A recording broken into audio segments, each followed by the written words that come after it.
So you have to know my grandfather to really appreciate the story. He was a really fiery kind of person, very outspoken, a fighter, you know, a street kid off of St. Louis, out of the St. Louis streets when he became a Christian as a young man.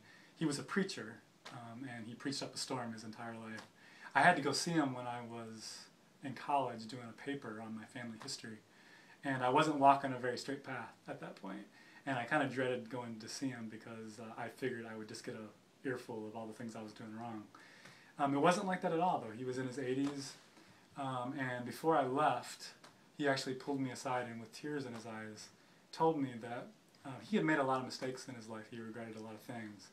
And if he was doing his life over, he would memorize 1 Corinthians chapter 13, say it to himself every morning, and seek to live a life of love. And he just said to me, son, ground yourself in love.